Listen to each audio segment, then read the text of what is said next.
Hello बच्चों, नमस्कार। Good evening. क्या हाल चाल है सभी के? उम्मीद करता हूँ बहुत अच्छे होंगे। और बच्चे, पढ़ाई भी आप लोगों की बेहतर चल रही होगी।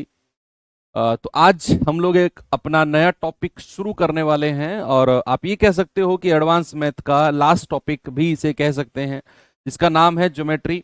इसके बाद अगर मैं देखूं तो दो टॉपिक हमें करने हैं। एक तो मीन मॉड मीडियन वाला सांख्यिकी स्टैटिस्टिक्स जो आपका पार्ट है, और सेकंड है डीआई यानी कि डाटा इंटरप्रिटेशन। तो ये दो टॉपिक बचते हैं और दोनों एक एक क्लास के हैं। मीन मॉड मीडियन भी हम लोग एक ही क्लास में कर लेंगे, थोड़ी सी क्लास को बड़ा कर लेंगे, है ना। 2-2.5 घंटे की क्लास कर लेंगे, एक क्लास में उसको एंड कर देंगे। मे बी कि वो अगर सैटरडे में हम उसे कंप्लीट करें, और संडे में अपना जो डीआई वाला पार्ट है उसे कंप्लीट कर लेंगे। बात अगर आज की करें तो हम अपना ज्योमेट्री यानी कि ज्योमिति चैप्टर शुरू करने जा रहे हैं।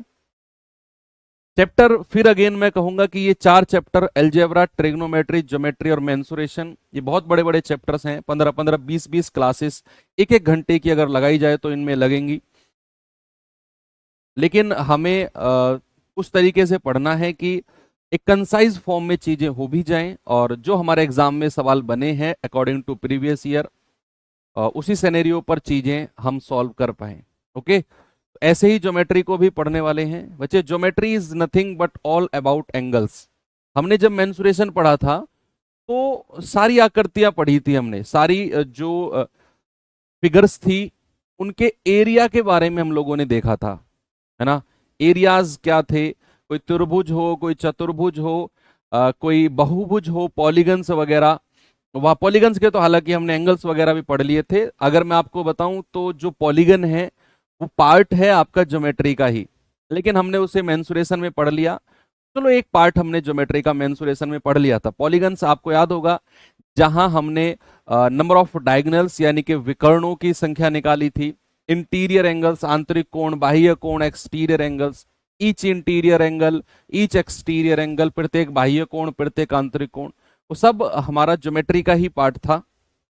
तो बढ़िया है, हमने उसे वहां कंप्लीट कर लिया है। तो अब यहां देखो, मैंने आपको बोला कि मेंसुरेशन में हमने फिगर्स के एरिया निकाले थे, है ना, कि क्षेत्रफल क्या है, आयतन वगैरह निकाले थे।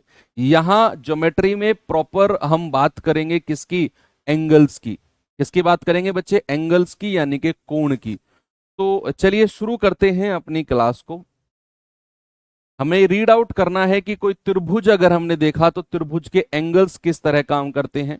हमने चतुर्भुज देखा तो चतुर्भुज के एंगल्स किस तरह काम करते हैं। ठीक है, 4-5 टॉपिक हैं जिसपे मेनली हमें इस चैप्टर में फोकस करना है। उन 4-5 टॉपिक्स में से एक टॉपिक जो पॉलीगन है, बहुभुज है, वो हम कर चुके हैं। अब जो हमें देखना है त्रिभुज, ट्राइंगल के बारे में देखना है कि त्रिभुज पे किस तरीके के क्वेश्चंस बनते हैं। देखना है हमको चतुर्भुज, हमको देखना है सर्कल, हमें देखना है हार्ट ऑफ ज्योमेट्री, ज्योमेट्री यानी कि ज्योमिति का दिल, और वो आज ही हम लोग कवर करेंगे। पहले मैं आपको बेसिक ट्राइंगल के बारे में बताता हूं।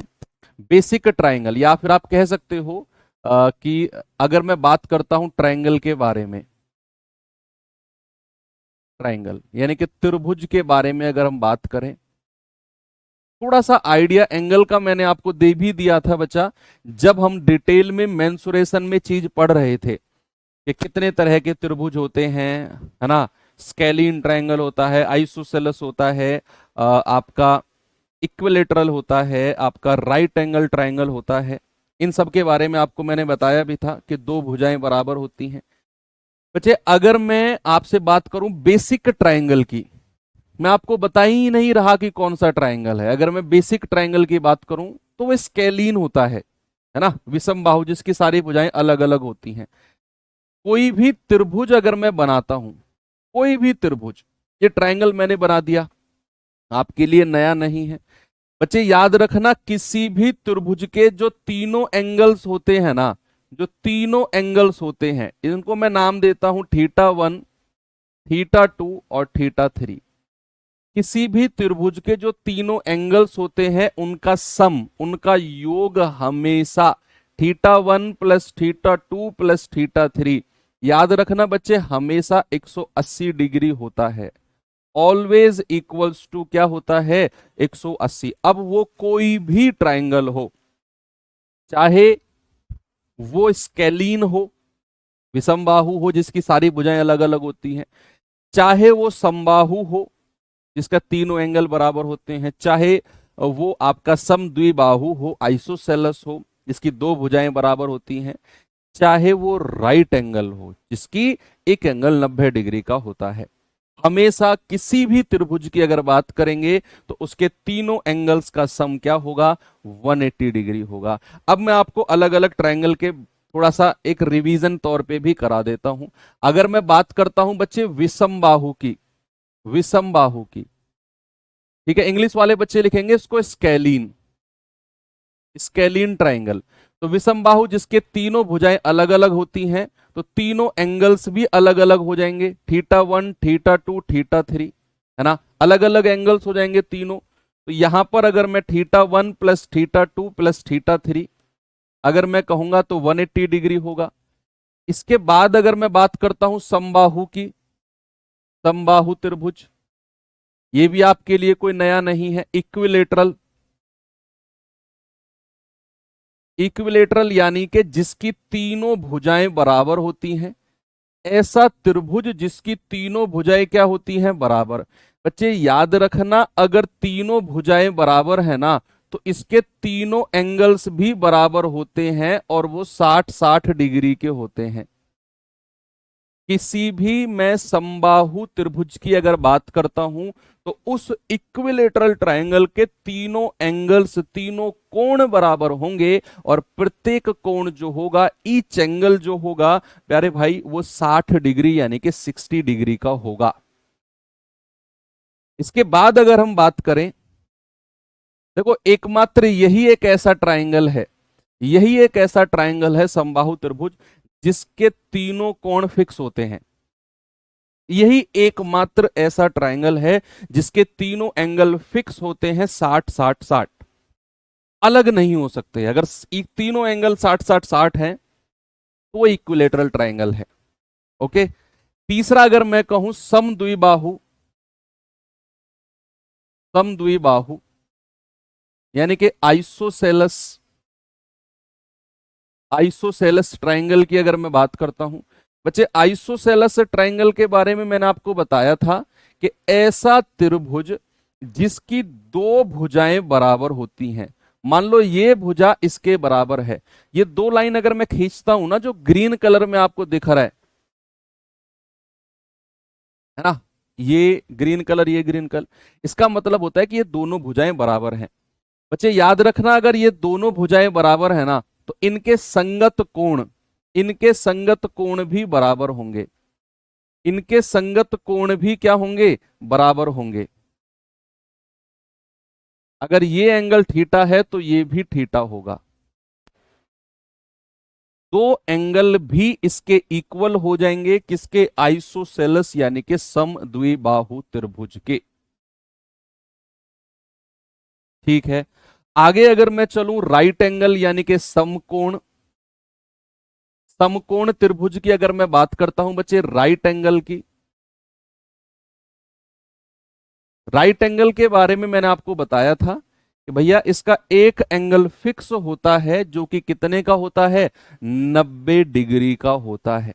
राइट एंगल ट्रायंगल क्या बताया था मैंने आपको कि एक एंगल इसका फिक्स है जिसकी वैल्यू 90 डिग्री होती है।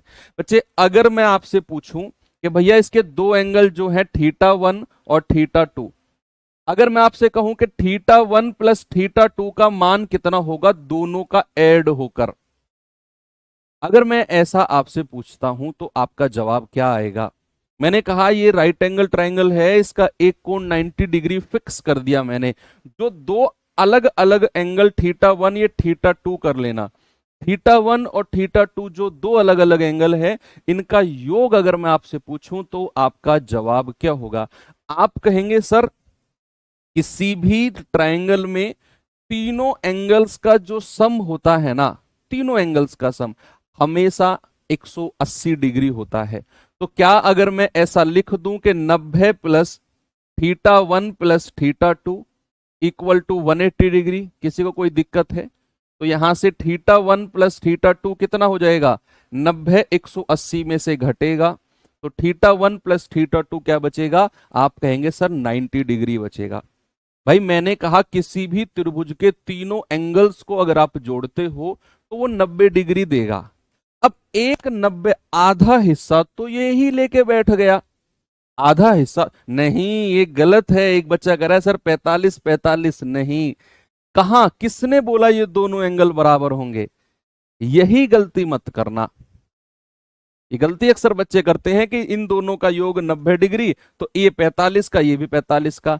अरे आपने ट्रिग्नोमेट्री नहीं पढ़ी, हाइट एंड डिस्टेंस नहीं पढ़ी आपने।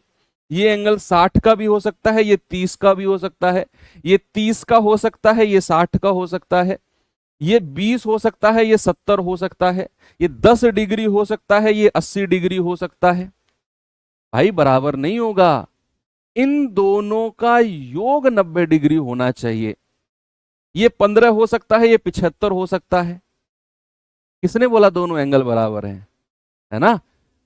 अगर ये दोनों भुजा बराबर हो गई, अगर ये दोनों भुजा बराबर हो गई तो फिर ये दोनों एंगल बराबर हो जाएंगे, फिर ये हमारा आइसोसेलेस बन जाएगा।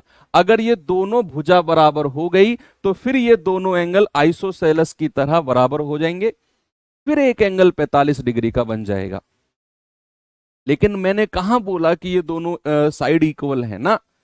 इसको θ1 ही रखना है, इसको θ2 ही रखना है, और इन दोनों की वैल्यू जुड़कर कितनी बनेगी? 90 डिग्री। तो ये कुछ ट्रायंगल्स हैं जिनके बारे में हम ऑलरेडी मेंसुरेशन क्षेत्रमिति में पढ़ चुके थे। वहां हमने एरिया के बारे में बात करी थी, यहां हमने ट्रायंगल्स के एंगल के बारे में बात की है।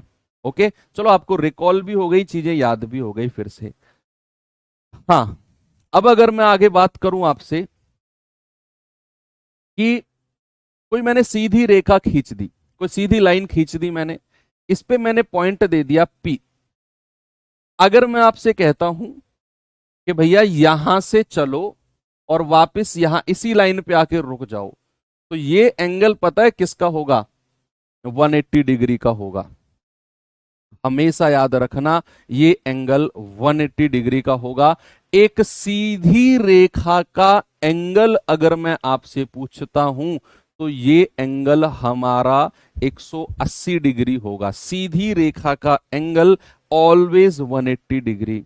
अगर मैं एक सीधी रेखा, सीधी स्ट्रेट लाइन खींचता हूं, ये पॉइंट मैंने फिक्स कर दिया P, और बच्चा अगर मैं यहां से चला, ऐसे चला, ऐसे चला, तो आप कहेंगे सर ये एंगल 180 डिग्री है। यहीं पर बच्चा अगर मैं आपसे कहता हूं कि नीचे का एंगल, ये एंगल कितना है? ये भी 180 डिग्री हो जाएगा। तो अगर मैं पूरे एंगल की बात करता हूं, पूरे एंगल की, यानी कि यहां से चल के, यहां से चल के और वापस यहीं पे आके रुक जाओ, वापस यहीं पे आके रुक जाओ, तो टोटल एंगल कितना हो जाएगा? आप कहेंगे सर टोटल एंगल होगा 180 प्लस 180, यानी कि टोटल एंगल 360 डिग्री हो जाएगा। टोटल एंगल कितना होगा? 360 डिग्री हो जाएगा। 360 डिग्री टोटल एंगल हो जाएगा। ठीक है भैया, ओके। ऐसा क्यों होता है मैं आपको बता देता हूं। देखो, आपको यह बात तो पता है कि अगर दो लाइन इस तरीके से खींच दी जाए एक दूसरे के लंब पर, यानी कि परपेंडिकुलर अगर खींच दी जाए, तो ये एंगल 90 डिग्री होता है। ये तो आपको पता है कि 90 डिग्री ये एंगल होता है। यस, अब आप क्या करो, सुनो, अब इसको ना थोड़ा सा फील करना। ये जो लाइन है ना, ये जो लाइन है, इसको खींचो, और खींच के ऐसे ऐसे ऐसे खींच के ना, आप ये मानो ये कोई वायर है, ये कोई तार है, तार की ये शेप है, ये एंगल 90 डिग्री है। आप क्या करो, तार का ये जो वाला हिस्सा है ना वायर का, इसको सीधा कर दो, इसको सीधा कर दो। अगर मैं ऐसे कर दूंगा तो ये एंगल भी कितना होगा? 90 डिग्री होगा। भाई आपने इस वाले तार के हिस्से को सीधा कर दिया तो ये एंगल भी कितना हो गया? 90। तो ये टोटल एंगल कितना हो गया? 90 और 90 180। ऐसे बनता है एक लाइन का स्ट्रेट एंगल कितना? 90 डिग्री का, ओ सॉरी 180 डिग्री का, क्योंकि दो समकोण मिलते हैं, दो राइट एंगल मिलके क्या बनाते हैं? 180। ऐसे ही नीचे की तरफ भी देख लो, तो ये कितना हो जाएगा आपका? 360 डिग्री हो जाएगा। ठीक है भाई। तो अब आप तैयार हैं टाइप 1 के लिए एटलीस्ट, और टाइप 1 में चलते हैं हम। बेसिक जो एंगल्स हैं उनकी प्रॉपर्टीज के बारे में देखते हैं, क्या बेसिक एंगल्स की प्रॉपर्टीज होती हैं। चलिए उनके ऊपर सवाल देखते हैं। बस एक बात ध्यान रखना कि किसी भी ट्राइंगल के तीनों एंगल्स का जो सम होगा वो 180 डिग्री होगा। 5-6 सवाल हैं, जल्दी से इसे कंप्लीट करो, फिर हम लोग पढ़ते हैं हार्ट ऑफ ज्योमेट्री, ज्योमेट्री का दिल, पैरेलल लाइंस प्रॉपर्टी पढ़ेंगे फिर हम।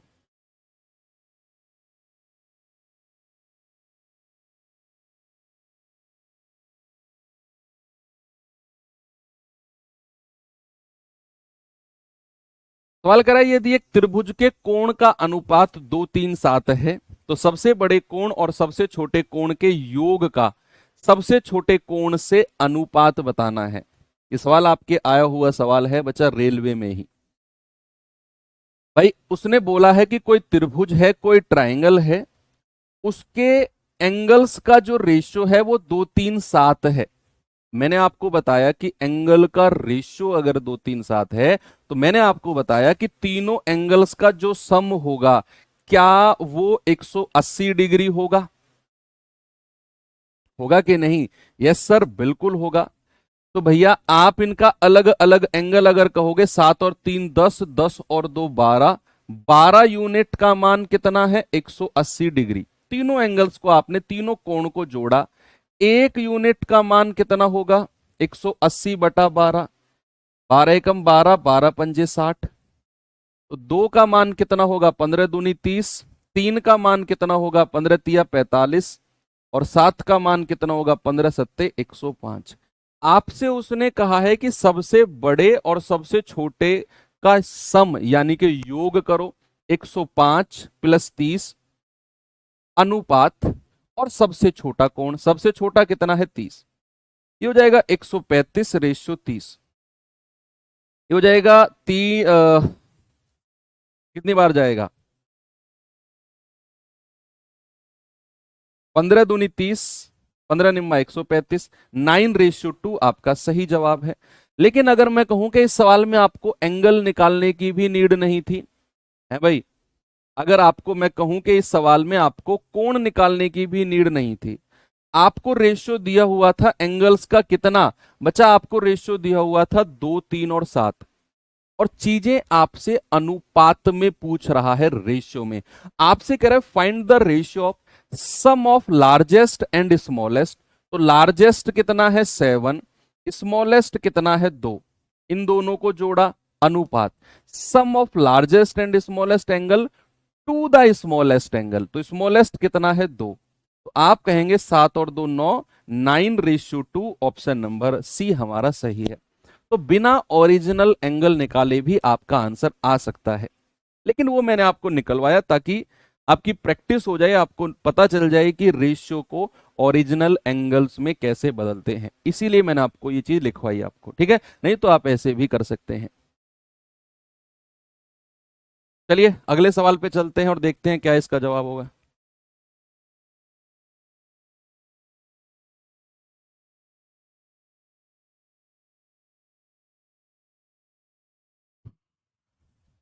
सवाल है बच्चे, यदि एक त्रिभुज के कोण का अनुपात 2 3 5 है, क्या रेशियो है? 2 3 और 5। मेरा सबसे बड़े कोण का सबसे छोटे कोण से अनुपात, तो सबसे बड़ा कितना है? 5, सबसे छोटा कितना है? 2। सीधा सीधा आप 5 2 कह दोगे। ये मत कहना कि सर इतना आसान सवाल क्यों, ये आपके रेलवे एनटीपीसी का आया हुआ सवाल है, ये प्रीवियस ईयर ही उठाए हैं मैंने।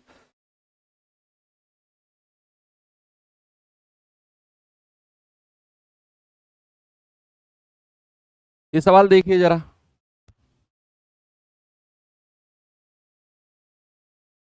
सवाल है यदि एक त्रिभुज के कोण का अनुपात कितना है? 4 5 और 6, कृत सबसे छोटे एंगल का मान बताओ कितना होगा। अब ये बात तो आपको पता चल गई कि कोई भी ट्रायंगल, अगर कोई भी त्रिभुज है, तो तीनों एंगल्स का जो सम होगा वो कितना होगा? 180 डिग्री, 180। तो क्या मैं ये कह सकता हूं 6 और 5 11, 11 और 4 15, 15 यूनिट का जो मान होगा 180 डिग्री होगा। एक यूनिट की वैल्यू कितनी होगी? 180 बटे 15, 15 एकम 15, 15 दूनी 30। एक यूनिट का मान 12 डिग्री। आपसे कह रहा है सबसे छोटा एंगल। 4 यूनिट का मान कितना होगा? 4 गुणा 12 यानी कि 48 degree. 48 degree option number B हमारा सही जवाब है। Okay, yes.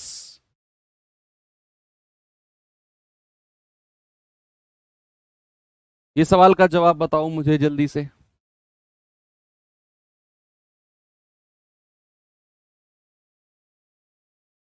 सवाल है एक रेखीय कोण का मान कितना होगा। रेखीय कोण यानी कि लीनियर एंगल। बच्चा लीनियर एंगल मतलब होता है एक लाइन मैंने खींची, ये पॉइंट मैंने फिक्स कर दिया, ये वाला एंगल आपसे पूछा है। ये मैंने आपको सारी थ्योरी पढ़ा दी है, अब आपको आसान लग रहा है ये चीज, और ये आई है आपके एग्जाम में, डायरेक्ट चीजें पूछी गई हैं।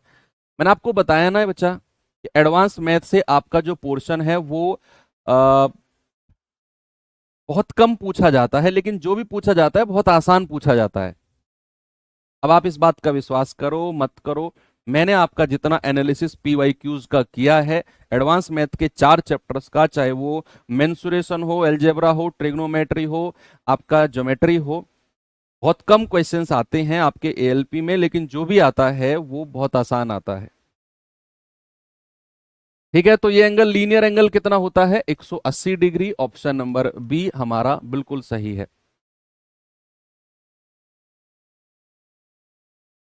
चलिए,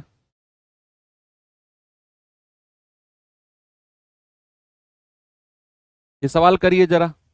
एक त्रिभुज के कोण का अनुपात 3 4 5 है, सभी कोण का मान बता दो कितना होगा। What is the value of each angle? आप कहेंगे सर त्रिभुज के कोण का जो रेशियो है वो दिया हुआ है 3 4 और 5, और हम जानते हैं कि सभी एंगल्स का सम 180 होता है। 5 4 9, 9 और 3 12, 12 यूनिट का मान कितना है? 180 डिग्री। एक यूनिट का मान होगा 180 बटे 12, 12 एकम 12, 12 पंजे 60, तो 3 का मान होगा 15 तिया 45, 4 का मान होगा 15 चौके 60, और 5 का मान होगा 15 5 75। आप कह सकते हैं सभी कोण 45 60 75। ऑप्शन नंबर डी हमारा सही जवाब है, 45 60 और 75।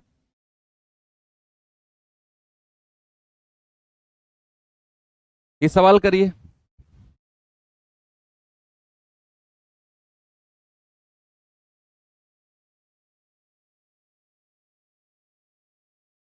सवाल है एक त्रिभुज का कोण 82 डिग्री है, वो ट्रायंगल है, उसका एंगल 82 डिग्री है। कह रहे अन्य दो कोण 2 5 के रेशियो में है, 2 5 के रेशियो में है। बताओ त्रिभुज का सबसे छोटा एंगल क्या होगा?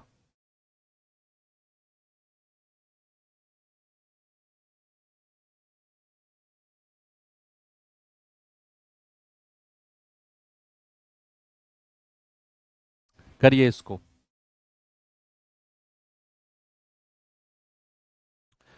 भाई कोई त्रिभुज है, एक एंगल तो फिक्स कर दिया 82 डिग्री है। क्या फिक्स कर दिया? एक एंगल तो 82 डिग्री है, और अन्य दो जो बचे हुए दो एंगल है उनको रेशियो में दे दिया है कि भैया उनका रेशियो 2 और 5 है। क्या मैं इसको 2r और इसको 5r कह सकता हूं?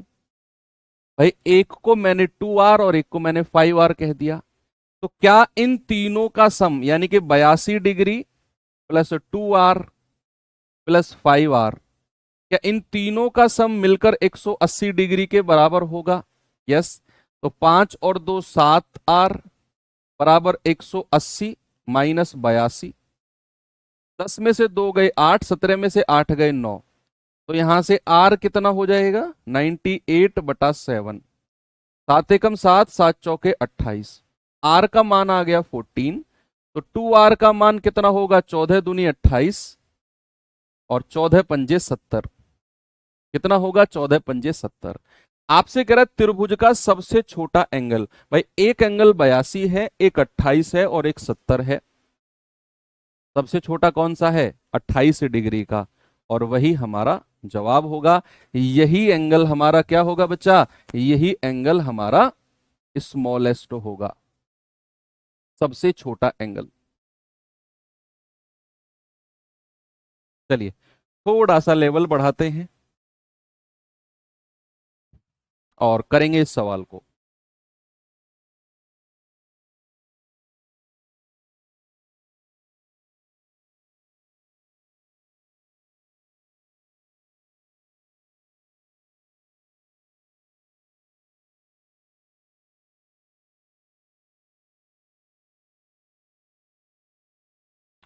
सवाल है किसी त्रिभुज के कोण है 3x, 2x-7 और 4x-11। तो बताओ x का मान क्या होगा। आपको पता चल गया है कि अगर कोई ट्राइंगल है ना, उसके तीनों एंगल्स का जो सम होगा वो भैया 180 डिग्री होगा। आप इन तीनों को जोड़ो, 180 के बराबर कर दो। क्या मैं ये कर सकता हूं कि 3x plus 2x-7 plus 4x-11 equals to कितना होना चाहिए, 180 डिग्री होना चाहिए। तो 3 और 2 5, 5 और 4 9, 9x, 7 और 11 18, माइनस का 18 बराबर 180 डिग्री। तो यहां से 9x अगर मैं आपसे कहूंगा तो 180 प्लस 18, आप कहेंगे सर 198 डिग्री। तो यहां से बचा x कितना आ जाएगा, 198/9। तो 9 दूनी 18, 9 दूनी 18, यानी कि x हमको मिलेगा 22 डिग्री, जो कि ऑप्शन नंबर सी हमारा हो जाएगा।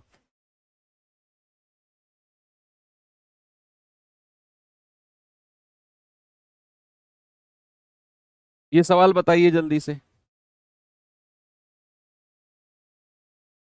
दिए गए चित्र में x का मान क्या होगा। अब उसी सवाल को, जो पीछे सवाल मैंने आपको दिया था, उसी सवाल को या ऐसे ही सवाल को ना पिक्टोरियल रिप्रेजेंटेशन में दे दिया है। एक चित्र बनाकर आपको दे दिया है, कोई एंगल सॉरी कोई ट्रायंगल बना दिया है। एक एंगल x दे रखा है, एक 2x-20 और दूसरा भी 2x-20 आपको दे रखा है। आप जानते हैं कि भैया ये तीनों का सम 180 होगा। क्या आप में से कोई भी बच्चा मुझे एक बात बता सकता है, अगर मैं आपसे पूछूं कि ये ट्रायंगल कौन सा ट्रायंगल है, जिसने भी इस बात का जवाब मुझे दे दिया, जब भी आपका सिलेक्शन हो मुझसे एक चॉकलेट ले जाना।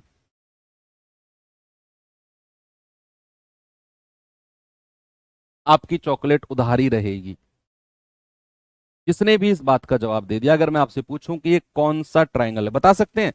आपका जवाब ये भी हो सकता है कि सर नहीं बता सकते, can not be determine,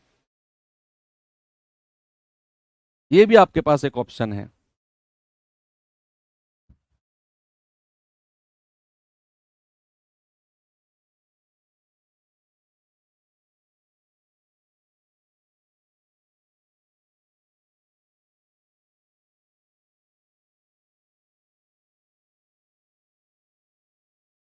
Mukesh Arjun Rathore, बिल्कुल सही जवाब बचे आपका। आपको मिलती है एक चॉकलेट पेंडिंग। समदी बाहू, विपिन कुमार, बाइलेटरल, ये कौन सा ट्रायंगल होता है, दो भुजाओं वाला। यस, चलो ठीक है बच्चे, आप समझ गए अब कि अगर यहां दो साइड हैं और सॉरी दो एंगल अगर बराबर हैं, 2x-20 और 2x-20, ये दोनों एंगल बराबर हैं भाई, दोनों एंगल सेम है ना। और अगर दोनों एंगल सेम है तो ये दोनों भुजा भी सेम होंगी, कॉरस्पॉन्डिंग साइड्स सेम होंगी। और अगर कॉरस्पॉन्डिंग साइड सेम है तो भैया फिर तो ये हमारा ट्रायंगल समद्विबाहु आइसोसेलेस हो जाएगा। एनीवे, हमें ये नहीं बताना कौन सा ट्रायंगल है, हमें तो एंगल बताना है। तो हम तीनों को जोड़ेंगे, x plus 2x-20 plus 2x-20 और बराबर किसका, 180 के कर देंगे। x 2x यानी कि 5x, -20 -20 बराबर 180। तो यहां से 5x क्या हो जाएगा, 180 प्लस 40, ये माइनस का उधर जाकर प्लस हो जाएगा 220। तो x कितना हो जाएगा, 220/5, 5 चौके 20, 5 चौके 20, तो x की वैल्यू हो जाएगी 44 डिग्री। ऑप्शन नंबर सी हमारा बिल्कुल सही जवाब है। ठीक है, वेरी गुड।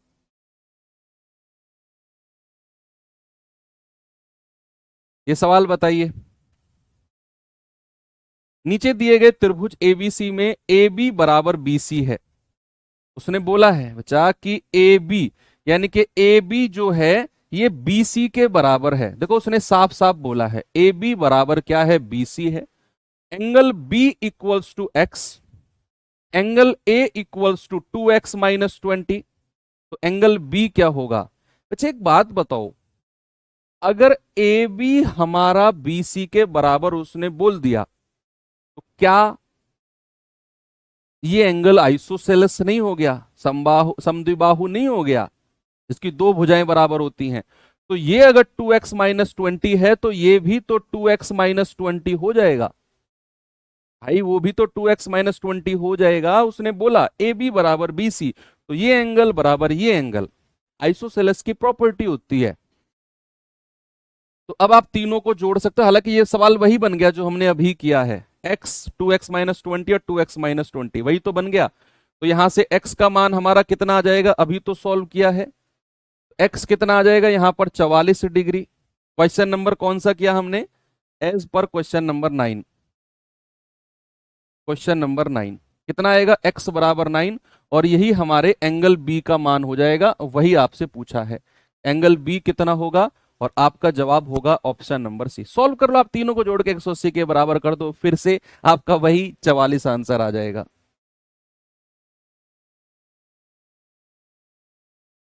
प्रशांत कुमार, सत्येंद्र पाल, ठीक है बच्चा। ये सवाल करो, फिर मैं आपको टाइप चेंज करके कुछ और पढ़ाता हूं। ज्योमेट्री में तो बेसिक एंगल्स थे ट्रायंगल के, इसके बाद कुछ और पढ़ते हैं, फिर करेंगे एक बार इसको।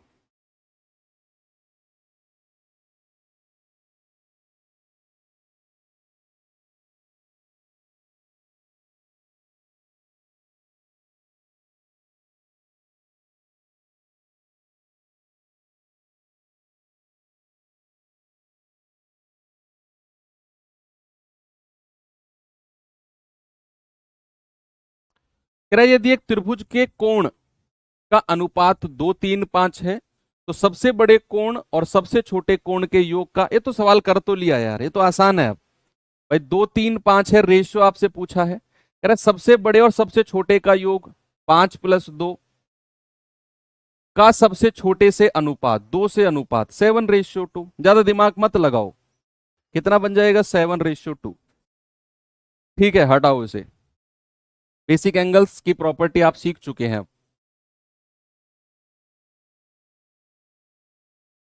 अब मैं आपको लेकर चलता हूं, चतुर्भुज बाद में पढ़ेंगे, क्वाड्रिलेटरल जो होता है ना उसको बाद में पढ़ेंगे। अभी फिलहाल ट्रायंगल, और उसके बाद में टाइप 2 में आ गया हूं। क्वाड्रिलेटरल में अलग पढ़ाऊंगा, और उसके बाद फिर सर्कल्स का थोड़ा सा पार्ट हम देख लेंगे। हालांकि सर्कल्स के सवाल रेलवे में पूछे नहीं गए हैं, मैंने जितना प्रीवियस ईयर देखा है, फिर भी हम सर्कल्स वाला पार्ट पढ़ लेंगे। आते हैं टाइप 2। बच्चे टाइप 2 में जो मैं आपको पढ़ाने वाला हूं ना, उसको मैं नाम देता हूं हार्ट ऑफ ज्योमेट्री। क्या बोलते हैं, ज्योमेट्री का दिल, हार्ट ऑफ ज्योमेट्री। कोई कॉन्सेप्ट मतलब ये कोई लाइन बुक्स वगैरह में नहीं लिखी मिलेगी, मैंने नाम दे दिया है इसे कि हार्ट ऑफ ज्योमेट्री।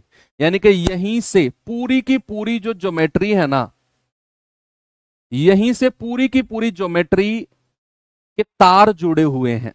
भाई हमारे हमारे पास एक हार्ट है, एक दिल है, जहां से पूरी बॉडी के तार जुड़े हुए हैं। ये रुका, सब कुछ एंड है ना। हालांकि ब्रेन से भी जुड़े हुए हैं, तो ब्रेन ऑफ ज्योमेट्री भी आप इसे कह सकते हो। हार्ट ऑफ ज्योमेट्री बोलोगे तो ठीक है। इमोशनल है थोड़ा सा ये, और इमोशनल दिमाग नहीं होता, इमोशनल क्या होता है, दिल होता है। चलो, थोड़ी सी ऐसी बातें हो गई हैं, ज्यादा इधर उधर की बातें नहीं करते हैं, फोकस करते हैं अपनी स्टडी पे।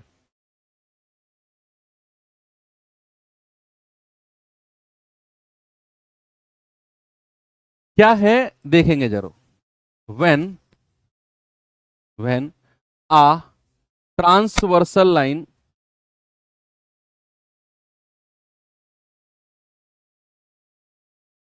When a transversal line cut two parallel lines, parallel lines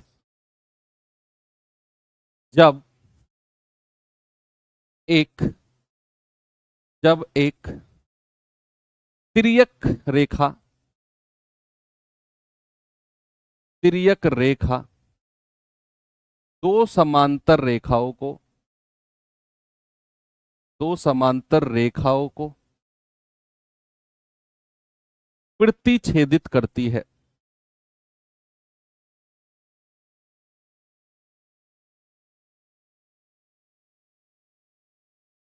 प्रतिच्छेदित करती है। तो मैं साइड में ऐसे खिसका देता हूं और अब मैं आपसे देख बताता हूं कि पैरेलल लाइंस क्या होती हैं। अच्छा, एक लाइन में यहां पर खींचता हूं। पैरेलल लाइंस का मतलब है कि जब दो लाइंस का जो डिफरेंस है ना, दो लाइन का जो डिफरेंस है बच्चे वो बराबर हो, दो लाइंस का जो डिफरेंस है वो बराबर हो थ्रू आउट, जहां तक भी वो चल रही हैं, दो लाइन पैरेलल हैं, बराबर चल रही हैं। आपके जीवन में आपके अच्छे काम और आपके बुरे काम दोनों पैरेलल चल रहे हैं। जो जितना आगे निकल जाएगा, जो जो लाइन सबसे आगे निकल जाएगी, आपको उसी का रिजल्ट मिलेगा। आपके बुरे काम और आपके अच्छे काम दोनों पैरेलल चल रहे हैं। मान लो बुरे काम आगे निकल गए, इसका रिजल्ट आपको मिलेगा। अच्छे काम आपके आगे निकल गए, अच्छे कामों का रिजल्ट मिलेगा। लेकिन बुरे काम और अच्छे काम कभी मिल नहीं सकते। ये मानकर चलो कि यही है आपके अच्छे काम, ये आपके बुरे काम है। अब किसको पीछे छोड़ना है, किसको आगे लेके जाना है, वो आपके ऊपर डिपेंड है। मैंने कहा आपकी ये पैरेलल लाइंस है जहां पर दो लाइन के बीच का जो डिफरेंस है हमेशा समान रहता है। अब वो कितनी भी लाइन हो सकती है, मैं एक और लाइन खींच दूं, मैं एक और खींच दूं, मैं एक और खींच दूं, ये सारी की सारी लाइन हमारी क्या हो जाएंगी, पैरेलल हो जाएंगी। जरूरी नहीं दो ही लाइन पैरेलल हो सकती हैं, दो से ज्यादा भी लाइन हमारी जो है पैरेलल हो सकती हैं। ठीक है। अब मैंने क्या किया कि मैंने एक ट्रांसवर्सल यानी कि तिर्यक रेखा से इनको काटा। लेकिन उससे पहले एक चीज देखो, इन दोनों के लाइन के जो बीच का भाग है इसको बोलते हैं आंतरिक भाग। क्या बोलते हैं बच्चा, इसको बोलते हैं आंतरिक हिस्सा यानी कि इंटीरियर हिस्सा, इंटीरियर भाग। और जो बाहर वाला भाग है इसको बोलते हैं बाह्य, बाह्य हिस्सा यानी कि एक्सटीरियर। भाई जो बाहर वाला हिस्सा है उसको एक्सटीरियर बोलेंगे, तो ये वाला भी बाह्य हो जाएगा, बाह्य यानी कि एक्सटीरियर। बात क्लियर है। जो दो लाइन के बीच का हिस्सा है दैट इज कॉल्ड इंटीरियर, जो बाहर का हिस्सा है that is called exterior. Okay, तो इतनी बात क्लियर है। अब मैं दोबारा बनाता हूं इस चीज को। मैंने यहां पर एक पैरेलल लाइन खींची, ये पैरेलल, और मैंने ना एक ट्रांसवर्सल लाइन से इनको काट दिया। इस तरीके से दो पैरेलल लाइन को मैंने ट्रांसवर्सल लाइन से काटा है। ये ट्रांसवर्सल लाइन है, तिर्यक रेखा है। अब बच्चे इसमें कितने एंगल्स बने अभी देखना आप। मैं एंगल्स के नाम दूंगा। मैं इसको नाम देता हूं ए,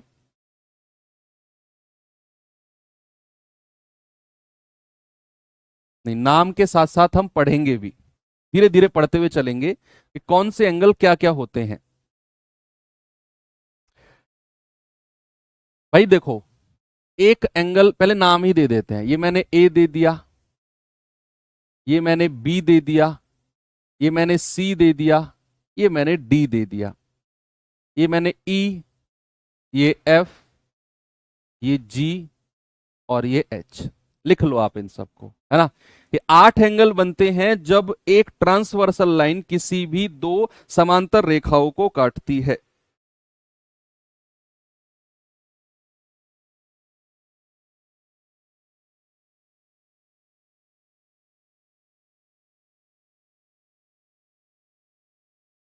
चलो देखते हैं। भाई सबसे पहली बात आती है इसमें vertically opposite angles, vertically, vertically opposite angles. Opposite angles are equal, are equal, यानी कि शीर्षाभिमुख,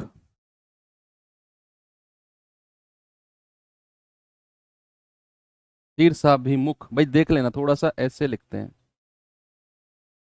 शीर्षाभिमुख,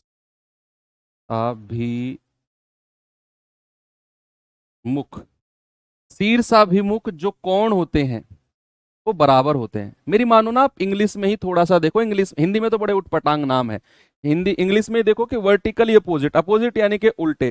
तो अब वर्टिकली अपोजिट एंगल कौन कौन से हैं जरा देखिए। भाई ये एंगल जो है, एंगल सी जो आप देख रहे हो ये वाला, इसके अपोजिट एंगल कौन सा है, इसके अपोजिट एंगल है बी। तो मैं कह सकता हूं कि angle C equals to angle B, vertically opposite angle.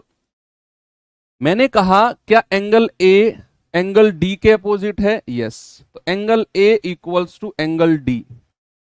क्या ये ई जो है एच के बराबर है, एंगल ई बराबर एंगल एच। क्या जी हमारा एफ के बराबर है, तो एंगल जी बराबर एंगल एफ।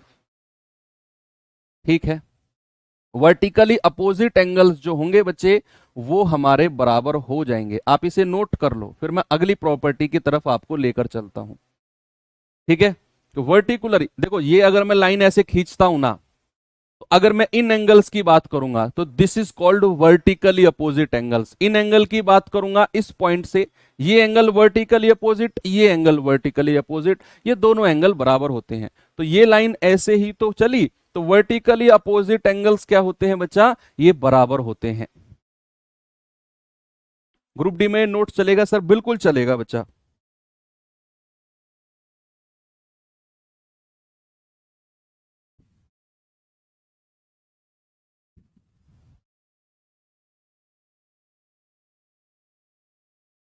देखा, ये रफ कर दूं मैं,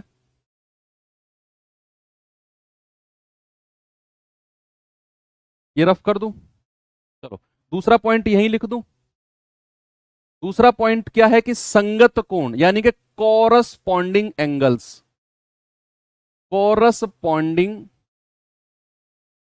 angles, corresponding angles are equal. संगत कोण, संगत कोण बराबर होते हैं, बराबर होते हैं। Corresponding angles are equal. अब इसमें कॉरस्पॉन्डिंग एंगल्स कौन कौन से हैं, मैं आपको अलग से बना के दिखाता हूं। कॉरस्पॉन्डिंग एंगल्स, भाई अगर मैं आपसे कह रहा हूं ये एंगल ए है, तो इसका कॉरस्पॉन्डिंग एंगल पता है कौन सा होगा, इसी लाइन में, इसी लाइन में देखो, ये जो एंगल ए है ये पहली वाली लाइन के ऊपर बना हुआ है ना, पहली वाली, तो दूसरी लाइन के ऊपर जो बना हुआ है वही इसका कॉरस्पॉन्डिंग एंगल है। तो एंगल ए बराबर एंगल ई, एंगल ए बराबर क्या होगा, एंगल ई। इसका कॉरस्पॉन्डिंग, इसका संगत कोण, यानी कि इसी लाइन पे, इस लाइन के ऊपर अगर ये बना हुआ है तो नीचे वाली के ऊपर जो बना होगा वो इसका कॉरस्पॉन्डिंग। ऐसे ही अगर मैं आपसे कहूंगा इधर आ जाओ, तो क्या मैं ये कह सकता हूं कि एंगल बी बराबर इसका कॉरस्पॉन्डिंग एंगल एफ होगा। ये आपको रिवीजन करना है, इन प्रॉपर्टीज का फिर से अपनी रफ कॉपी में बनाकर रिवीजन करना है। तो ये तो ऊपर ऊपर वाले हो गए। एक बार आंतरिक कॉरस्पॉन्डिंग बताना, इंटीरियर कॉरस्पॉन्डिंग। अगर ये एंगल सी है तो ये तो ऊपर वाली लाइन के नीचे है, तो इस लाइन के नीचे कौन सा हो जाएगा, एंगल जी। इसका कॉरस्पॉन्डिंग एंगल कौन सा है, एंगल जी। इधर अगर मैं आ जाऊं तो एंगल डी बराबर एंगल एच, इसका कॉरस्पॉन्डिंग कौन सा है, एंगल एच। तो कॉरस्पॉन्डिंग एंगल्स भी हमारे क्या होते हैं, कॉरस्पॉन्डिंग एंगल्स भी बच्चा हमारे इक्वल होते हैं। अब इसी चीज को अगर मैं अगली वाली लाइन पर लेकर चलूं, इसको मैंने थोड़ा सा कॉपी कर दिया और मैं यहां से इसको रफ कर रहा हूं। ठीक है, तो कॉरस्पॉन्डिंग एंगल समझ में आ गया। ठीक है, आते हैं आगे की तरफ।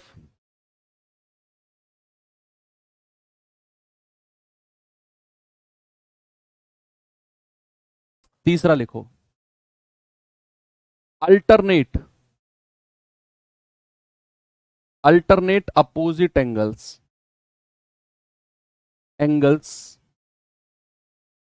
Are equal. अल्टरनेट का मतलब होता है एकांतर, एकांतर विपरीत, विपरीत कोण, एकांतर विपरीत कोण बराबर होते हैं, एकांतर विपरीत कोण बराबर होते हैं। Alternate opposite angles are equal. अब इसमें अल्टरनेट अपोजिट एंगल्स कौन से हैं? देखिए, ये दो पैरेलल लाइन है, अगर मैं कहूं इनमें जेड की फॉर्म बना दो, ये दोनों लाइन क्या है? समांतर हैं। ये बड़ा इंपॉर्टेंट है, बहुत इंपॉर्टेंट है, इसको इंपॉर्टेंट मार्क करना, बहुत सारे सवाल इससे हो जाएंगे। ये दो लाइन समांतर हैं, अगर मैं इसमें जेड की फॉर्म कहीं बना देता हूं, ये जेड की, तो ये एंगल हमारे बराबर होंगे, ये एंगल हमारे क्या होंगे? बराबर। अब आप देखो कि इसमें अल्टरनेट अपोजिट एंगल कहां बन रहे हैं? ये एंगल जेड यहां बन रहा है क्या? क्या मैं कह सकता हूं कि एंगल सी बराबर होगा एंगल एफ के? भाई ये एंगल क्या बराबर होंगे? सी और एफ। ऐसे ही उल्टा जेड भी देख लो, उल्टा जेड, उल्टा जेड अगर आप कहोगे तो एंगल डी बराबर क्या होगा? Angle E. क्या होगा बच्चे? एंगल डी बराबर एंगल ई। आप ऐसे भी कह सकते हो कि यहां पर जो जेड के ऊपर बन रहा है कोण, ये जेड के नीचे वाले कोण के भी बराबर होगा, यानी कि एंगल ए बराबर एंगल एच के होगा, और यहां भी जो ऊपर बन रहा है बी, ये एंगल जी के बराबर होगा, इस वाले नीचे वाले एंगल पे। आप खुद देखो, मैं बताऊं क्यों कह रहा हूं। देखो, एंगल ए को मैंने एंगल एच के बराबर बोला, मैं इसको प्रूफ करता हूं कैसे। एंगल ए को मैंने एंगल किसके बराबर बोला है? एंगल एच के। अगर मैं आपसे कहूं कि ये जो एंगल है, ये एंगल ई के बराबर है कि नहीं? संगत कोण, corresponding angles, angle A angle E के बराबर है, कॉरस्पॉन्डिंग एंगल्स, और एंगल ई किसके बराबर है? एंगल एच के बराबर है, वर्टिकली अपोजिट एंगल्स। यस और नो? भाई ये दोनों तो संगत कोण है, कॉरस्पॉन्डिंग एंगल्स है, और ये दोनों एच, ई और एच बराबर है। तो अगर ए बराबर ई और ई बराबर एच, तो क्या ए एच के बराबर नहीं हो जाएगा? वही तो मैंने किया। अगर एंगल बी बराबर एंगल एफ, संगत कोण, कॉरस्पॉन्डिंग एंगल्स, और एंगल एफ जी के बराबर है, वर्टिकली अपोजिट एंगल्स, विपरीत एंगल, है ना? तो क्या मैं ये कह सकता हूं कि बी हमारा जी के बराबर होगा? वही तो मैंने लिखा। तो ये आपको याद नहीं करना है, आप अपनी रफ कॉपी में बनाएंगे और सारी प्रॉपर्टीज को एक बार सामने रख के रिवाइज करेंगे ना, तो चीजें हमारी हो जाएंगी। इसी में ही एक लास्ट और देख लो, इसी में ही एक लास्ट और है।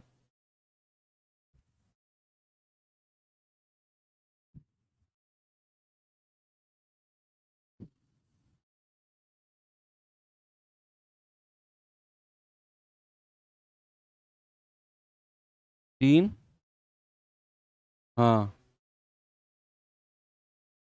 एक, एक दो तीन, और चौथा, हाँ इसको मैं रफ कर रहा हूं, चौथा और देख लो, फोर्थ। फोर्थ क्या है बच्चे?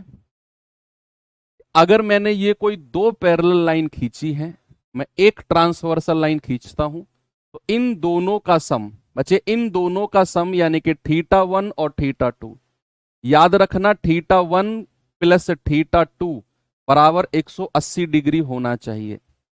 Theta one plus theta two बराबर कितना होना चाहिए? 180 डिग्री होना चाहिए। क्या मैं ये कह सकता हूं कि angle C plus angle E बराबर कितना होगा? 180 डिग्री होगा। ऐसे ही क्या मैं ये कह सकता हूं कि angle D plus angle F बराबर क्या होगा? ये भी 180 डिग्री होगा। क्या बात सही है? यस। तो ये कुछ प्रॉपर्टीज हैं। एक लास्ट आप अलग से प्रॉपर्टी देखो भाई, कोई लाइन मैंने खींची, थोड़ी देर पहले मैंने आपको बताया कि ये एंगल हमारा कितना होता है बच्चा? 180 डिग्री का होगा। पूरा का पूरा एंगल कितना है, 180 डिग्री। अगर बच्चे मैं इसी लाइन में एक लाइन कुछ ऐसे खींच देता हूं, ऐसे, और मैंने ये एंगल आपको दे दिया कि ये एंगल थीटा है, और मैं आपसे पूछूं कि बताओ ये एंगल कितना होगा, क्या आप मुझे बता सकते हो? भाई पूरी लाइन का जो एंगल होता है वो 180 डिग्री होता है। सर रीजनिंग वाले सर कहाँ गए? बच्चे रीजनिंग की क्लास आज शायद, मुझे लगता है, मुझे कंफर्म नहीं है, शायद नहीं होगी, क्योंकि आज संदीप चौधरी सर का जन्मदिन है, बर्थडे है।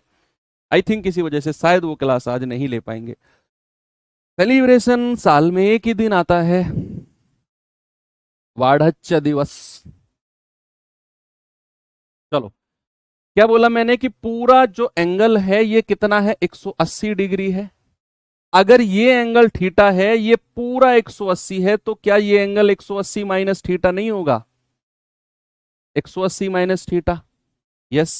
सपोज फॉर एग्जांपल अगर मैंने आपसे कहा कि ये एंगल आपका 20 डिग्री का है, तो आप मुझे बताओ ये एंगल कितने का होगा? आप 180 में से 20 घटा दो, आपको पता चल जाएगा। आप क्या कहेंगे? आप कहेंगे कि सर ये एंगल अगर 20 डिग्री है ना, तो ये एंगल होगा हमारा 180 माइनस 20, यानी कि 160 डिग्री का होगा। किसी भी स्ट्रेट लाइन का, किसी भी सीधी रेखा का जो एंगल होता है वो 180 डिग्री होता है। अगर मैंने ये 20 डिग्री बोला तो ये हो जाएगा 180 माइनस 20, दैट इज 160 डिग्री।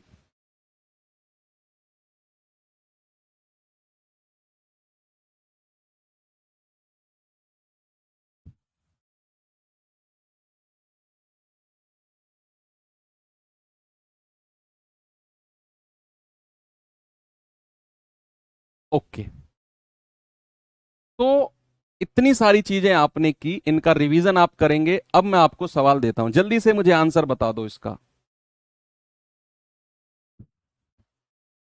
उसने कहा 4x इक्वल्स टू 5y, तो x का मान क्या होगा?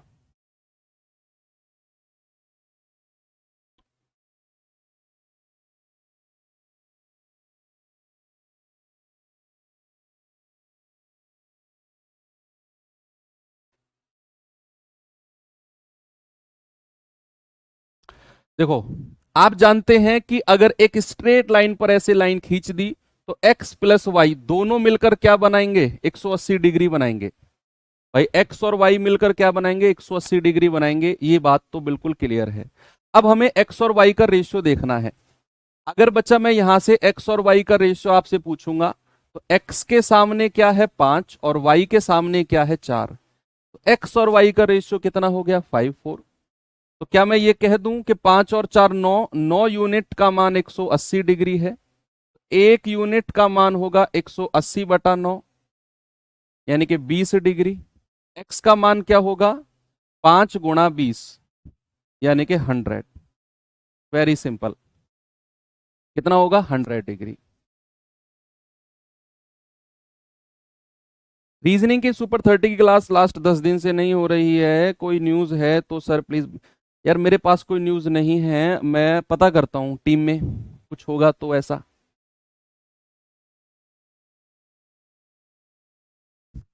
चलिए बच्चे, ये सवाल आपको मैं होमवर्क दे रहा हूँ अब, है ना?